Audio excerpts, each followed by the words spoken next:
Have you ever had those weeks where you've had a feeling of absolute success?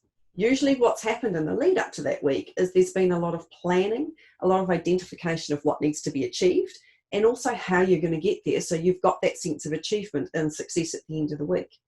Your induction program or onboarding programs actually no different to that. And Kirsten and I do have a belief that it does take about 12 months for someone to be fully up to speed in your business. But what we're saying to you is actually when we have that focus around that 30, 60, 90-day period, what you're doing is you're framing someone up for that 12-month success period. And it does take about 90 days to identify the capability of someone. But actually what we're doing in today's session, which is setting up for success, is we're going to be honing in and focusing on what that first 30 days looks like for that new person in your business. So here's 10 of our top favorite tips for setting up for success. So the first one is let's get tech friendly. Automate this process as much as possible, because the more you automate, the easier it is then to change, and also the more agile and responsive it can be, and more engaging usually for everyone involved. So that's our first tip. The second tip is we spoke about in episode 1, and that is do an end-to-end onboarding journey map and look at all the different touch points you're going to have with the person from the time that they sign to the end of that 12-month period. Now we want to make that first part quite intensive, and then we sort of draw it out, but it's really important to make sure that we're covering off 12 months when we're onboarding somebody.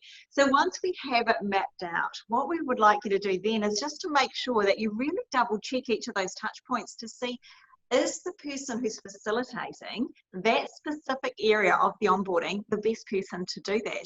And so often managers are put in charge of onboarding, and that's one area that we actually say, really, let's have a look at other people in the business or in the team who are subject matter experts in that area that are best to go through and take this person through it.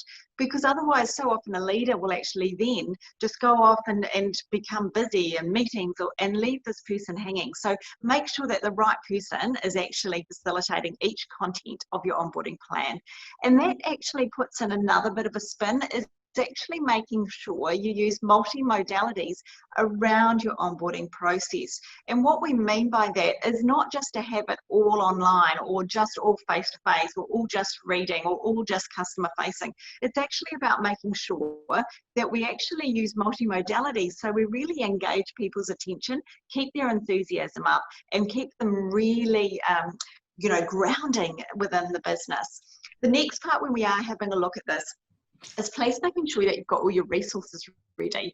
Because if you don't have all your resources ready, what can happen is the person starts and they sit down at their desk and they're like, well, I've still got an Apple call from the last person, and I've had that, by the way, or I haven't actually got the rest of my checklist. So our next point is making sure that you do actually have a checklist in place. And with that checklist, what you want to do is you want to make sure that it's got all your pre-start, your start, and every month, and you make sure that you've got every area that you want to cover on your onboarding. And then make sure that you've got the areas for people to initial as they're going through the process, because you want to make sure that you're setting people up for success here. Now, the other part that I really want you to look at is please, please, please, we all love buddies. So let's have a look at making sure that we actually can put and assign them to a buddy as somebody that can support them through this whole process, that engages with them to start with. And then last but not least, linking back to our episode 1, please make sure that there's a survey and just checking in with them throughout the process, what's working, what's not working, and what can be improved, and then doing their really big survey at the end of really what matters. When we put those top 10 tips together, what you end up with is really robust set up for your onboarding. That actually means that within your business, you're living and breathing your culture, it's melting and it's worked its way through the onboarding process. The person is engaged, they feel safe, and they all of a sudden think, I want to work here, I love working here, and we set them up for success. We certainly do. And let's not forget that that success starts right when they sign their employment agreement. So we often forget about that pre-boarding opportunity. And so they've signed that employment agreement. Actually, that contract starts with you. That relationship is well and truly underway. So don't forget to use that time effectively and keep building excitement.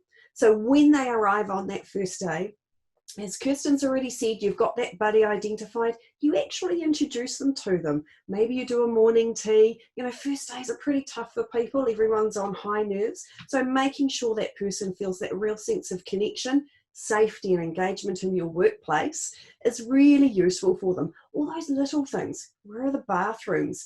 Where's a great place to have lunch? How do I go about doing my day? How do I photocopy something? All those little things. How do I get around this place? Are really important pieces of information to share with your person on their first day. And as Kirsten said, make sure their tools are available, that there's a desk and a chair and a computer, all those little things, they make a really big difference. And also when we think about the first week for a new person, it's really useful to have set up on the first day that they can see the things that they're likely to be able to understand and do by the end of the first week.